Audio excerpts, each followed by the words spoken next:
Hi guys, welcome back to our channel. అందరు ఎలా ఉన్నారు? మేమైతే సూపర్గా ఉన్నాం అండ్ మీరు కూడా బాగున్నారని అనుకుంటున్నాము.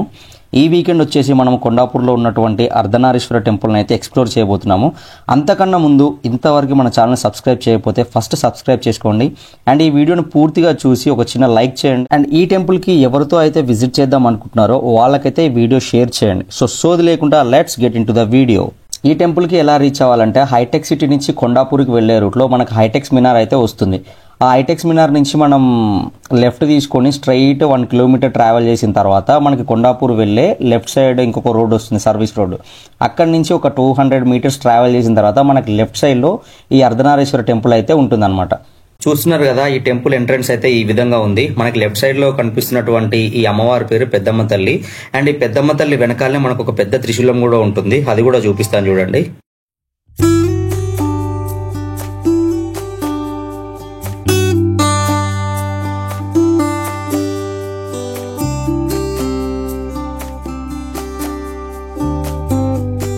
ఈ టెంపుల్ లోపలికి వచ్చిన తర్వాత ఆ అర్ధనారీశ్వరుడు ముందే గోమాతని పూజిస్తూ ఉంటారు. సో ఆ గోమాతకి మీరు ఏమైనా మేత వేయాలంటే ఆ మేత కూడా వీళ్ళు ఇక్కడ అమ్ముతున్నారు అనమాట. గడ్డి కానీ బనానాస్ కానీ. సో అవి మనకి 10 రూపీస్ నుంచి 50 రూపీస్ వరకు అయితే అవైలబుల్లో ఉన్నాయి. మీరు అక్కడ చూస్తున్నారు కదా, ఆ బనానాస్ ఇంకా గడ్డి అయితే అక్కడ సేల్ చేస్తున్నారు. ఈ గోమాత పక్కనే మనకైతే పాకశాల అని ఉంది అండ్ పాకశాల తర్వాత యాగశాల అని అయితే ఉందన్నమాట. ఇక్కడ మీరు చూస్తున్నారు కదా, ఈ యాగశాల ఏంటంటే మనకి యాగాలు చేయడానికి, హోమాలు చేయడానికి అయితే ఉపయోగిస్తారు. ఈ టెంపుల్లో వచ్చేసరికి మనకి శివుడు, పార్వతి అర్ధనారీశ్వర రూపంలో అయితే దర్శనమిస్తారు. అర్ధనారీశ్వర రూపం అంటే మీకు అందరికీ తెలిసే ఉంటుంది. సగం సైడ్ శివుడు, సగం సైడ్ పార్వతి అయితే మనకు దర్శనమిస్తారు. ఈ అవతారాన్ని శివశక్తి అవతారం అని కూడా అంటారు. సగం సైడ్ శివుడు, సగం సైడ్ శక్తి ఉండడం వల్ల అర్ధనారీశ్వరుడు అని, శివశక్తి అని అయితే పిలుస్తారనమాట.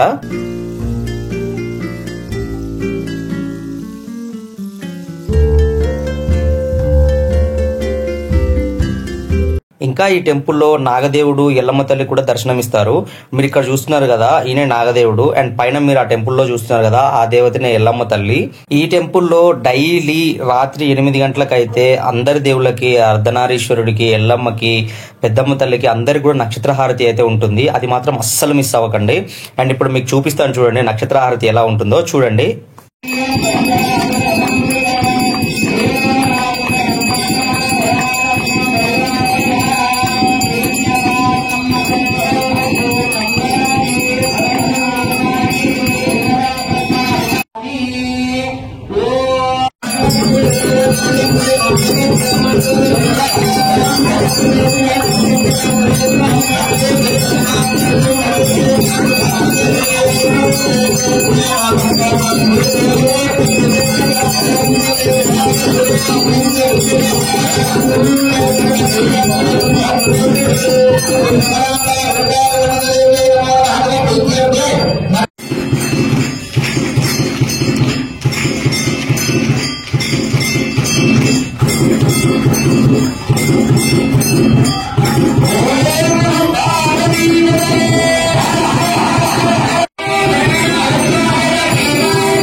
చూసారు కదా ఫ్రెండ్స్, నక్షత్రహారతి అయితే ఏ విధంగా ఇచ్చారో. ఇక్కడ ఉన్న అర్ధనారీశ్వరుడికి, ఎల్లమ్మ తల్లికి, పెద్దమ్మకి అందరికి కూడా నక్షత్రహారతి అయితే ఇవ్వడం జరిగింది. ఎగ్జాక్ట్ గా రాత్రి 8 గంటలకైతే స్టార్ట్ అవుతుంది అనమాట. అదైతే మీరు అస్సలు మిస్ అవ్వకండి. అండ్ ఈ టెంపుల్ యొక్క విశేషము, విశిష్టత అండ్ ఈ శివశక్తి రూపం యొక్క గొప్పతనం కూడా ఈ టెంపుల్ యొక్క చైర్మన్ గారి మాటల్లో అయితే తెలుసుకుందాం. నమస్కారం.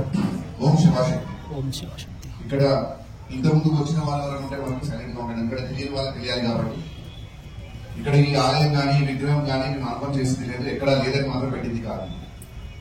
మా అమ్మవారి ఆదేశాల మేరకు ఈ ఆలయం పెట్టడం జరిగింది, ఆ విగ్రహం కూడా పెట్టడం జరిగింది. ఎందుకంటే సృష్టిలో ఇప్పటి వరకు మనం అందరం కూడా ఆ శివపార్వణలను చాలా తక్కువగా పనిచేస్తుంది. మీరు ఎక్కడ శివాలయం వెళ్ళినా అక్కడ శివుడికి ఒకటి టెంపుల్ చేస్తారు, అక్కడ అమ్మవారి పేరు కూడా తీస్తారు, అక్కడే మళ్ళీ అమ్మవారి గర్భగుడి ఉంటుంది. మళ్ళీ అక్కడికి వెళ్తే కానీ అమ్మవారికి మాత్రమే పూజ జరుగుతుంది, శివయ్య కలిసి ఎక్కడ వాళ్ళిద్దరిని టైం పూజించేది ఒక శివరాత్రి రోజు మాత్రమే, వాళ్ళ కళ్యాణం రోజు మాత్రమే. సో ఇక్కడ మాకు అమ్మవారి ఇచ్చిన ఆదేశం వాళ్ళిద్దరిని కలిసి పూజించడం. ఇక్కడికి వచ్చే భక్తులకు అందరికీ కూడా ఎందుకు వాళ్ళని కలిసి పూజించాలనే విషయాలు మన అమ్మవారు చెప్పడం జరిగింది, అనే విషయాన్ని ఇక్కడ చెప్పబోతుంది. రెండోది, ఒక శివుడికి మాత్రమే మన చేతితో అభిషేకం చేస్తుంది, మిగతా ఏ దేవుళ్ళకి కూడా మనం అభిషేకం చేయాలి. కానీ శివయ్యకి మాత్రం మన చేతితో అభిషేకం చేస్తుంది. సో అవి కూడా ఎందుకు చేస్తామనే విషయాలు కూడా మీకు తెలియాలి. కాబట్టి ఇక్కడ ఈ యొక్క రూపాన్ని మనం అందరం కూడా అర్ధనారీశ్వరుని శివశక్తి అని పూజ చేస్తూ ఉంటాం. మీకు తెలిసిన స్టోరీస్ ఏంటంటే ఈ డిఫరెంట్ స్టోరీస్ ఉన్నాయి ఆ అర్ధనారీశ్వరుడు, కానీ అన్ని కూడా కాదు. సృష్టికి మూల కారణమైన రూపం. ఈ సృష్టిలో అమ్మా నాన్న వాళ్ళని పిలుస్తూ ఉంటాం. అసలు ఎందుకు వాళ్ళ సృష్టికి అమ్మా నాన్న అయినారనే విషయం మనకి చెప్తాం. ఈ సృష్టిలో మనందరం వాళ్ళ భక్తులు లేనో ఎవరు లేరు, అంతే కదా. శివపార్వతికి భక్తులు లేనో ఎవరు లేరు. ప్రతి సోమవారం మీరు అభిషేకం చేస్తున్నారు. ఇంతకు ముందుకు వచ్చిన వాళ్ళు ఎవరు చెప్పకూడదు, తెలియని వాళ్ళు తెలియాలి. కాబట్టి శివయ్యను ఏ విషయం చెప్పాలి,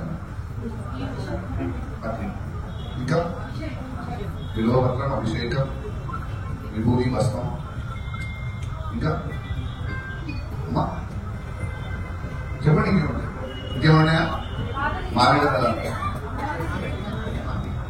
ఇంకా ఇవే కాదు. శక్తి లేనిదే శివుడు లేడు, శక్తి లేనిదే ఈ సృష్టి లేదు. మనం అందరం ఎవరైనా అడిగే వరకు ఏం చెప్తారంటే బిల్వపత్రం అవి ఇవి చెప్తారు, కానీ అమ్మవారిని మర్చిపోతాం. మనం పూజ చేసేటప్పుడు కూడా అమ్మవారిని మర్చిపోకూడదు. సో ఇక్కడ తెలుసుకోవాల్సింది ఏంటంటే ఈ సృష్టిలో శివయ్యకు అమ్మ కంటే వేరే దేవి లేదు, అమ్మ తర్వాతనే వేరే లేదు. ఈ సృష్టిలో శక్తి లేకపోతే శివుడు కూడా శివుడు సమానం చెప్తూ ఉంటారు. సో మనం అందరం తెలుసుకోవాల్సింది ఆయన అందులో మీరు చెప్పిన వస్తువులలో మూడే వస్తువులు ఇష్టం. ఒకటి కుంకుమ అయిపోయి చెప్పాలి.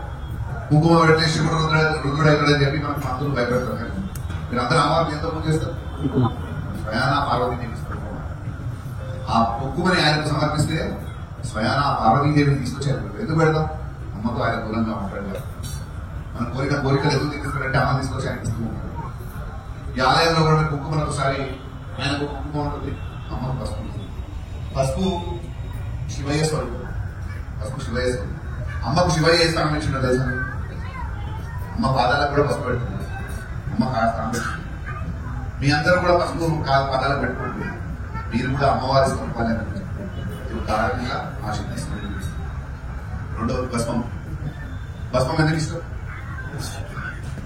భస్మం ఎందుకు ఇష్టమైంది, ఆ భస్మం ఎందుకు ఇష్టం, శ్మశానవాసి అంతేనా. శ్మశానవాసి కదా, ఆ పేరు ఏమి లేదని చండాలను తీసుకొచ్చిపోతాం. ఆయనకు భస్మం ఎందుకు ఇష్టము అంటే దక్షిణాగ్యం అందరికీ తెలుసు. అక్కడ సతీదేవి దయచున్నాను, ఆమె లేని లోకం నాకు పోదు, ఆమె స్పర్శలోనే నేను బతకాలని చెప్పి ఆ భస్మాన్ని మొత్తం ఆయన ఎన్నుకొని భస్మాన్ని ఆయనకు సమర్పిస్తే స్వయాన సతీదేవిని తీసుకొచ్చి ఆయనకు సమర్పించాను. అందుకోసంగానే భస్మం ఆయనకు ఇష్టం. మూడోది ఏకవిభవం.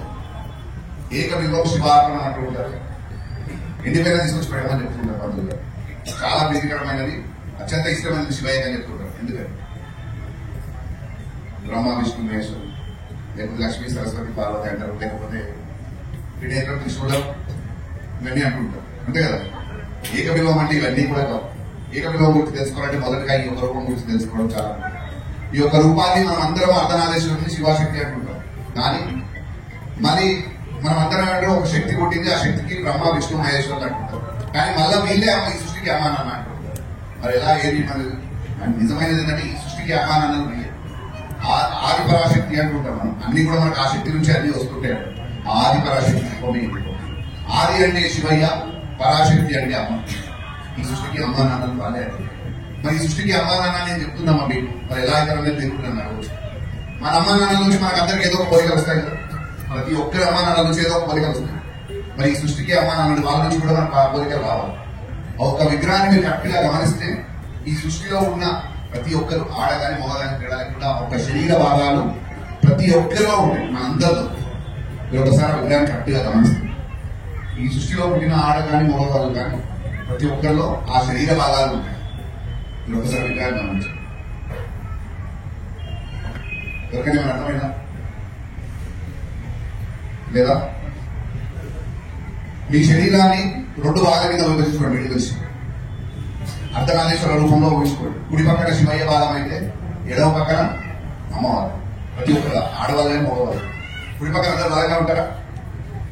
ఇంకా ఎడవ పక్కన కొంచెం వీక్గా ఉంటారు. మీ యొక్క సైజెస్ కూడా కుడితో పోల్చుకుంటే ఎడవ పక్కన తేడా ఉంటాయి. గమనించలేరు? గమనించలేదా?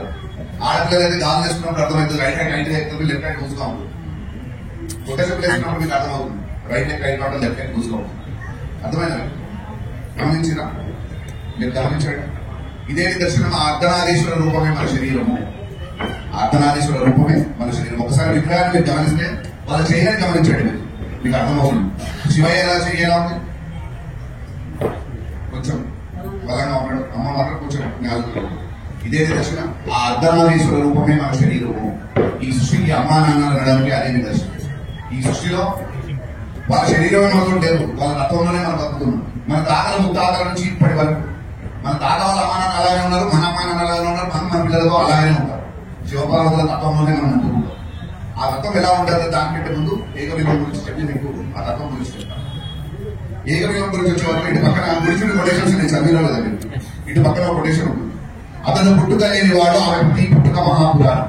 అంటే శివయ్యకు ఒకటేసారి జన్మ, మళ్ళీ మళ్ళీ ఆయనకు జన్మ లేదు. అమ్మ మాత్రం పుట్టినప్పుడల్లా ఒక్కొక్క పురాణం కింద చెప్తూ ఉంటారు. ఆమె 108 అవతారాల కింద ఒక్కొక్క చరిత్ర కింద చెప్తూ ఉంటాం మన అమ్మవారి గురించి. అంతే కదా? సో ఈ సృష్టి ముందుకు పోవాలి. మరి ఎలా? వాళ్ళిద్దరూ ఈ ఒక రూపం నుంచి ఆడమ కింద డివైడ్ అయిన తర్వాత మనమందరం కూడా సైన్స్ ఏం చెప్తుంది? మనం ప్రకృతి నుంచే వచ్చినామని చెప్తుంది. కోతి రూపం నుంచి మనిషి రూపంలో మారిందని చెప్పుకుంటే సైన్స్. అంతే కదా? సో మొదటిసారి అమ్మ ఈ ప్రకృతిలో ఐక్యమైనప్పుడు ఆ విలోచన రూపంలో ఐక్యమైనప్పుడు ఆ విలోపత్రాన్ని తీసుకొచ్చి ఆయనకు సమర్పిస్తే స్వయాన ఆ శక్తి స్వరూపిని తీసుకొచ్చి ఆయనకు సమర్పిస్తుంది. సో అందుకోసంగానే ఈ 3 వస్తువులు కూడా ఏది సమర్పించినా అమ్మని తీసుకెళ్ళి ఆయనకు సమర్పిస్తాం. కాబట్టి మన కోరికలు ఆయన తీరుస్తూ ఉంటాడు అనేది అందుకోసంగానే ఆయన ఏ పత్రం ద్వారానే మనకు ఆయన అందిస్తేనే అన్ని కోరికలు తెలిస్తే మనం ఒక దగ్గర పెట్టి పూజ చేస్తే ఎంత ఆయన ఇష్టపడుతుందో మీరు ఒకసారి గమనించండి. సో వాళ్ళిద్దరు ఎప్పుడు కూడా విడదీసి పూజించాలని, మీరు ఎక్కడైనా వాళ్ళిద్దరిని కలిపి పూజించమని. సో ఇంకోటి ఇంతవరకే చెప్పిన వాళ్ళ శరీరం మనతో ఉంది, వాళ్ళ రకంలోనే మనం బతుకు ఉన్నాం అని చెప్పి గుడి చుట్టూ ఇంకా కొన్ని కొటేషన్స్ చదివిరలేదు. అతను మాట అయితే ఆమె అర్థం, ఆమె సగం ఆయన సగం. అతను పుట్టుక లేని వాడు, ఆమె ప్రతి పుట్టుక మహాపురాణం, ఆమె పట్టు ఆయన విలువ. ఇవన్నీ కూడా శివపార్వతుల గురించి రాసిన మీరు అనుకోవచ్చు. కానీ నిజ జీవితంలో ఇవన్నీ మనకు వర్తిస్తూ ఉంటాయి. ఎలా వర్తిస్తాయి? కొన్ని నాకు శివపార్వతుల తత్వం చెప్పాలి. శివయ్య తత్వం ఎలాంటిది? బోలాశంకరుడు, ముక్కోపి, ఏది అడిగినా చేస్తాడు. మన ఎట్లా పూజ చేసినా స్వీకరిస్తూ ఉంటాడు. అంతే కదా శివయ్య తత్వం అలాంటి.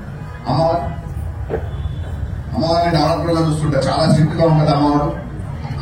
ఆమె అనుగ్రహించాలంటే చాలా కష్టం అని చెప్తుంటారు. ఏదైనా కానీ ఆమె కరెక్ట్ గా ఏది తప్పు ఏది ఒప్పో ఎప్పుడెప్పుడే ఏం చేస్తుందని చెప్తుంటారు అమ్మవారు. అంతే కదా అమ్మవారు తత్వమే కాదు. సో ఇక్కడ మనం అలానే ఉంటాం, మన తల్లిదండ్రులు కూడా ఇదే తత్వంలో ఉంటారు. ఎలా ఉంటారో 2-3 ఉదాహరణలు చెప్తాం. మొదటిది, మనం ఏదైనా తప్పు చేసినాం అనుకోండి మన ఇంట్లో, మన నాన్న మనం ఏం చేస్తాడు? ఆ క్షణానికి ఆయన ముఖం వచ్చేస్తాడు శివయ్య. కానీ పెద్ద పట్టించుకోవడం వెళ్ళిపోతుంది. మరి అమ్మ ఏం చేస్తారు? మీరేం చేస్తారు? పిల్లల్ని సక్రమార్గంలో నడిపేది ఒక అమ్మ మాత్రమే. ఏది తప్పో ఏది గొప్పో ఏది మంచి ఏది చెడు అనేది ఒక అమ్మ మాత్రమే. ఆ సక్రమార్గంలో నడిపేది ఒక అమ్మ మాత్రమే. నిజమే కదా? అమ్మ కోపం ఎప్పుడు కూడా క్రోధం కాదు, మనని సక్రమార్గంలో నడిపే కోపం. చూసారు కదా ఫ్రెండ్స్, ఈ వీడియోకి అయితే ఇంతే. ఈ వీడియో కనుక మీకు నచ్చినట్లయితే లైక్ చేయండి, షేర్ చేయండి, అండ్ మన ఛానల్ అయితే సబ్స్క్రైబ్ చేయడం మాత్రం మర్చిపోకండి. అండ్ ఇలాంటి ఇంకొక మంచి వీడియోతో అయితే నెక్స్ట్ వీకెండ్ అయితే కలుద్దాం. Until then bye.